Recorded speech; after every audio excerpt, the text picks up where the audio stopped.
अस्सलाम वालेकुम नाज़रीन, आप देख रहे हैं नसीम ज़हरा टेट।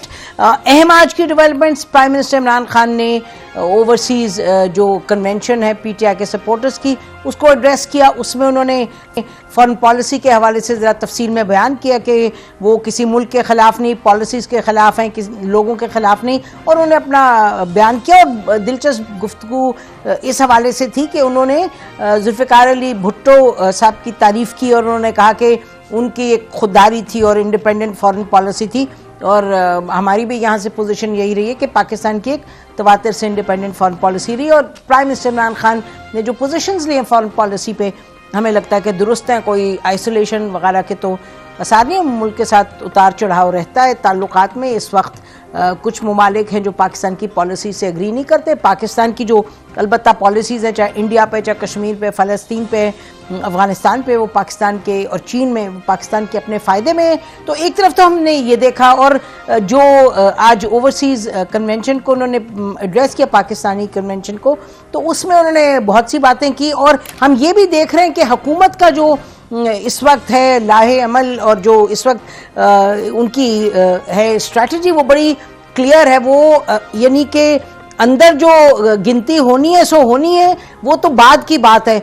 एक पूरा का पूरा जैसे इलेक्शन कैंपेन है, प्राइम मिनिस्टर इमरान खान निकल गए हैं बाहर और वो पाकिस्तान की पब्लिक को जो है वो एड्रेस कर रहे हैं। और 3 जलसे कर चुके हैं, कल वो सवात भी जा रहे हैं जलसा करने, और जलसे में उनका बड़ी एक जारहाना उन्होंने पोजीशन अपनाई हुई है। वही बातें, वही ये कि सब चोर हैं, डाकू हैं और मैं ही हूँ जो पाकिस्तान को बचाऊंगा और मेरे साथ आप रहें और मेरा साथ दें। तो ये एक उनकी अपनी थीम रही है। हालांकि सवाल तो ये सिंपल है, वो ये कि ये जो वोट होने वाला है इसमें वो तो असेंबली के अंदर जो लोग बैठे हैं वही अपना वोट डाल पाएंगे। इसमें हिकमत अमली में जो एक दिलचस्प पहलू है, एक तो खैर आज हमने देखा कि प्राइम मिनिस्टर इमरान खान ने इनकी आर्मी के बहैसियत के दायरे के काफ़ी तारीफ़ की।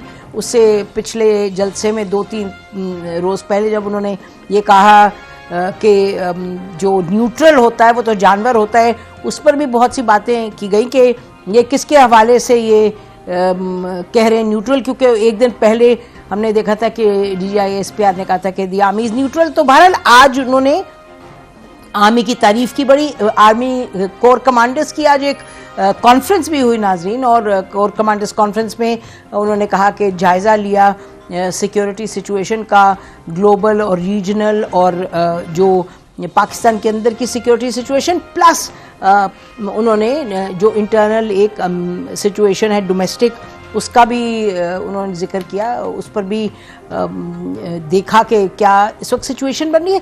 जो एक और अहम बात है नाजरीन, वो ये है कि इस वक्त हम देख रहे हैं कि 27 के हवाले से हुकूमत की अगर आप हिकमत अमली लें तो वो वोट्स जब अंदर काउंट होने हैं, लेकिन वोट्स अंदर काउंट होने के हवाले से उन्होंने एक ये कर दिया कि वोट तो देना है जिसने देने हैं।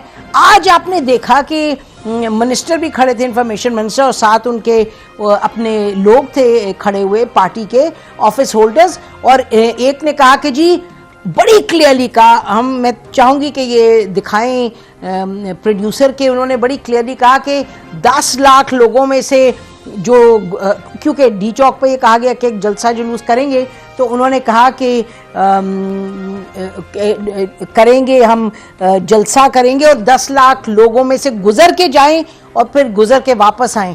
तो अब हम ये पूछेंगे नाज़रीन, हमारे साथ फवाद चौधरी साहब मिनिस्टर फॉर इंफॉर्मेशन, वो इस वक्त उन्होंने हमें ज्वाइन किया है और ये वहाँ खड़े थे जब ये गुफ्तगू हो रही थी। Fawad, thank you. तो वो हमें ज्वाइन करेंगे, उनसे भी हम बात करेंगे और फिर उनसे पूछेंगे कि इसका कहने का मकसद क्या था। तो और क्योंकि उसके जवाब में हमने देखा कि जो PMLN है उनके भी शायद खाकान अब्बासी साहब ने कहा कि करें जिसने, देखते हैं कौन माई का बाप रोकता है लोगों को जाने से, वोट देने से। और उसके जवाब में फिर इन्होंने कहा कि जी हम देखते हैं कौन माई का बाप जाता है। और ये इस तरह की एक टेंशन पैदा हो रही है। और कुछ ही देर पहले ये खबर आई है कि अपोजिशन पार्टीज़ ने ये तय किया है कि वो ये मामला लेके जाएंगे इस्लामाबाद हाई कोर्ट में कि तसादुम का ये मसला पैदा हो सकता है। तो इस पर भी बात करेंगे कि दोनों पार्टी, ऑपोजिशन और गवर्नमेंट अगर कह रहे हैं लाखों लोगों को लेके आएंगे डी चौक पे और कॉन्स्टिट्यूशन एवेन्यू पे, तो क्या हो सकता है, इस सब पर बात करेंगे नाज़रीन। हम फवाद चौधरी साहब से, information minister, he will join us shortly, और फिर जाहिद हुसैन साहब भी हमें ज्वाइन करेंगे। Stay with us.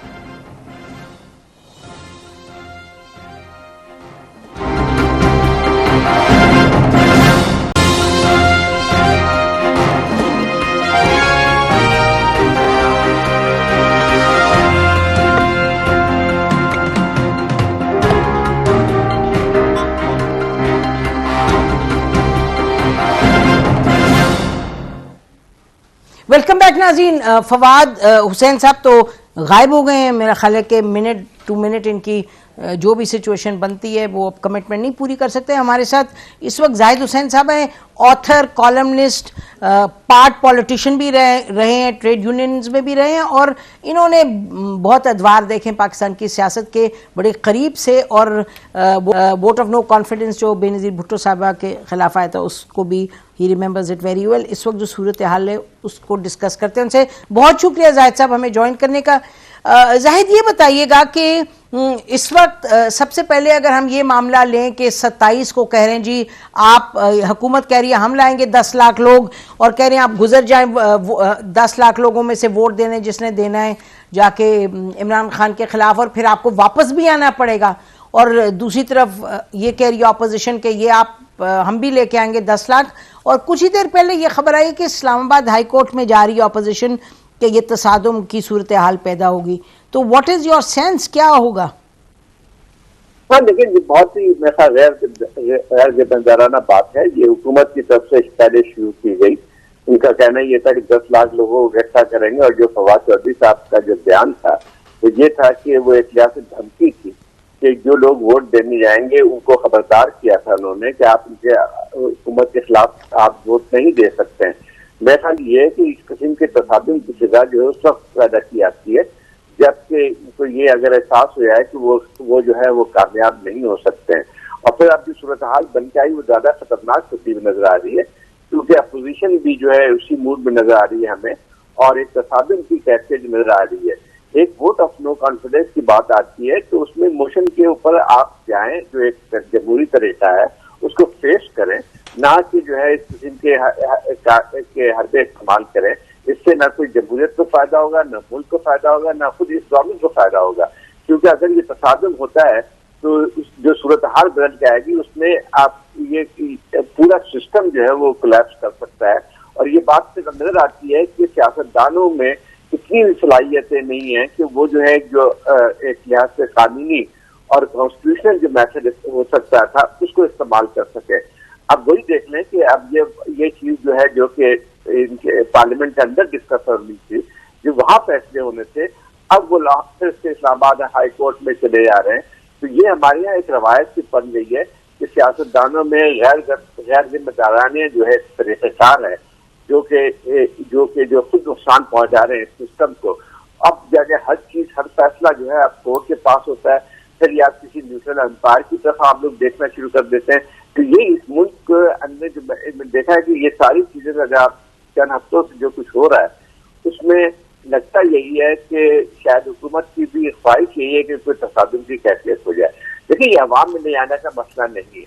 अवाम में जब जाना हो आप अवाम में जाएं, लेकिन ये मसला तो सिर्फ पार्लियामेंट का है कि आपको वहां पे एक नो कॉन्फिडेंस मोशन का सामना करना पड़ रहा है, उसको उसी तरह रखें। अगर आपको एतमाद है गवर्नमेंट को कि वो सही पे है या उनके साथ लोग हैं, तो उनको मेरे ख्याल कोई हिचकिचाहट नहीं होनी चाहिए। और ये बात फिर अपोजिशन को भी समझनी चाहिए कि जो अगर इस किस्म की फिजा जहाँ पे धमकियां देते हैं कि जो है वो हमारे रजाकार आ जाएंगे, खासतौर पे सदुररहमान साहब जो कहते हैं, वो भी इस चीज को तकलीफ नहीं पहुंचा रहे होते हैं। फिर ये बयान भी आया है सदुररहमान साहब की तरफ से कि अगर वहां पे ये पार्लियामेंट में जो भी फैसला होगा हम फिर भी अवाम बाहर लेके आएंगे। तो मैं समझता हूँ कि जो सूरत हाल जब बन के आ रही है उसमें पूरे का पूरा एक सिस्टम जो है मुझे तो लग रहा है उसको खतरा नजर आ रहा है। अच्छा जाहिद, ये बताएं कि जो प्राइम मिनिस्टर की अपनी हिकमत अमली है वो तो बड़ी क्लियर है कि उन्होंने एक तरफ के लोगों के पास जाएं, दूसरी तरफ अपने पार्टी के जो लोग हैं उनको यानी कि जिस तरह से भी हो के उनमें जज्बा पैदा करें और उनको मेक श्योर के जो सपोर्ट है वो इंटैक्ट है। जो लोगों के पास जाने की बात है, आप तो ठीक कह रहे हैं कि भाई वोट तो अंदर मिलना है, पार्लियामेंट में तो numbers on the streets don't matter, लेकिन एक हम ये भी तो ट्रेंड देख रहे हैं पाकिस्तान में कि चाहे कोर्ट्स की डिसीजंस हों, चाहे मसलन अब ईसीपी तो ने तो ऐसा नहीं किया फिलहाल तो हम देख रहे हैं, लेकिन मेरा ख्याल है कि ये जो लोगों को बाहर निकालना है और अब कल स्वात भी जाएंगे प्राइम मिनिस्टर, तो शायद प्राइम मिनिस्टर ये सोच रहे हैं कि ये पार्टी ये सोच रही है कि अगर अंदर नंबर्स नहीं मिलेंगे तो फिर भी जो चाहे इदारे हैं चाहे कोर्ट्स हैं वो देखेंगे कि इनकी पॉपुलर सपोर्ट है, कोई तो वर्किंग है इनके जहन में कि देखें अगर इस्लामाबाद हाई कोर्ट जाते हैं तो फिर क्या होगा और उसके नतीजे में क्या बेनिफिट होगा, क्या नुकसान होगा हुकूमत का। तो there must be some method to this madness जो कि ये बाहर जलसों को ड्रेस कर रहे हैं, हालांकि नंबर्स तो अंदर लेने पार्लियामेंट में। आपका क्या ख्याल है? लेकिन वही बात आती है ना कि आपको हक है कि आप अवाम में खिताब करना है, जो कुछ भी करें, लेकिन जो अल्फाज इस्तेमाल किए जाते हैं उसको भी गौर कर लिया जाए, वो तो एक धमकी होती है। दूसरी बात ये आती है कि जब आप इसको मुतबादिल नहीं कर सकते, अवामी जलसों को या अवाम को मोबिलाइज करने के लिए या अपने लोगों को मुतहरिक करना जो है एक बात होती है, लेकिन आप ये अगर ये सोचते हैं कि उसके जरिए आप पार्लियामेंट पे असरअंदाज होंगे तो वो गलत बात है। और यही बात आती है कि दो अलग चीजें हैं कि आपको पूरा हक है किसी भी जमात को, किसी भी हुकूमत को भी है कि अवाम तक जाए, लेकिन अवाम में जाने का मकसद क्या है? वो तो आप अपनी बात ले आ सकते हैं, अपने प्रोग्राम को ले आ सकते हैं, अपनी जो है जो भी आपकी जो आगे की हिकमत अमली है उसको आप कर सकते हैं, लेकिन ये उसके मुकाबले में खड़ा नहीं कर सकते हैं। अगर आपके अवाम में बहुत ज्यादा तादाद में लोग आ भी जाए तो क्या मतलब होगा कि उसके बाद जो है क्या पार्लियामेंट के अंदर अगर आपके खिलाफ वोट ऑफ नो कॉन्फिडेंस होती है तो क्या आप अवाम को सिर्फ ये कहते कि अवाम की इतनी बड़ी तादाद हमारे साथ है उसको मुस्तरद कर देंगे, तो उसका नतीजा क्या होगा?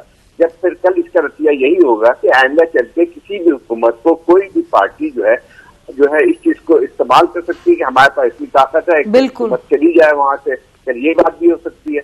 तो मेरे ख्याल ये कि तरीक़ेकार क्या है, ये बल्कि क्या ये सही तरीक़ेकार नहीं है? और मेरे ख्याल जो वज़ीर आज़म साहब की जो एक लिहाज से जो जारहाना रवैया है वो किसी तौर पे भी जायज नहीं है। गालियां देना जो है वो जमहूरियत नहीं होती है।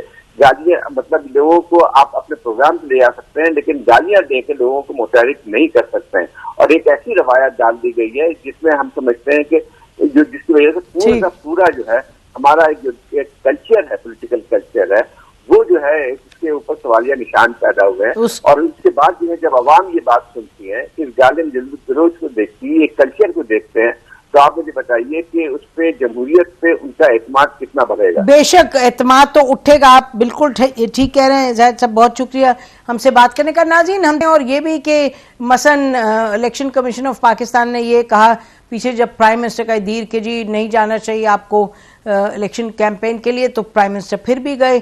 तो प्राइम मिनिस्टर के जहन में ये बात है कि क्योंकि वो उनके जहन में ये है कि क्योंकि वो उनके मुताबिक वो सब ठीक काम करें, अच्छे काम कर रहे हैं, तो एक जारहाना जो उन्होंने अपनाया इस वक्त रवैया, उनका ख्याल है कि वो उनको हेल्प करेगा इसमें वोट ऑफ नो कॉन्फिडेंस में, कि शायद उनके अपने लोग अगर टूट रहे हैं तो वो डर के इनके साथ रहेंगे या इत्तेहादी साथ रहेंगे।